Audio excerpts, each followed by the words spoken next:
नमस्ते। यो सुरम्य वातावरणमा तपाईहरुलाई कविता सुनाउँ जस्तो लाग्यो। कविताको शीर्षक छ महँगो सुख। छोरो बस्छ क्यानाडामा, छोरी जापान गएकी। छोरो बस्छ क्यानाडामा, छोरी जापान गएकी। आफूभन्दा रोगी भाछे, आफूसँग भाकी। औषधिका गोली खान्छौं भुट्या मकैसरी।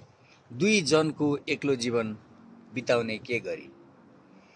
घर बुढो, घर बुढो, बुढो घर सँगै घर बुढी। घर बुढो, बुढो घर सँगै घर बुढी।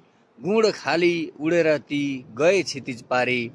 चारो खाँदा बचेराको यादले पोल्छ छाती। टोलाएर बित्छ दिन छटपटीमा राती। छोराछोरी फोन त गर्छन्, छोराछोरी फोन त गर्छन्। गाह्रै छ रे उता, आउँछु भन्दा बाटो लाग्न पाइँदैन रे फुत्त।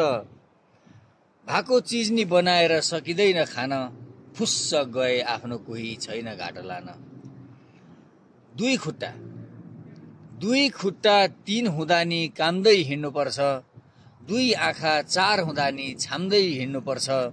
सिधा हुन्न ढाड साह्रै गाह्रो पाइला चाल्न। दुई जनको एक्लो जीवन गाह्रो भयो पाल्न। कुरे झैं भो काल तर उठाउँदैन झट्ट। कुरे झैं भो काल तर उठाउँदैन झट्ट। बाहिरी जगत झलमल मन अँध्यारो निष्पट्ट। गला बसे थला बसे सुके ओठ मुख। गला बसे थला बसे सुके ओठ मुख।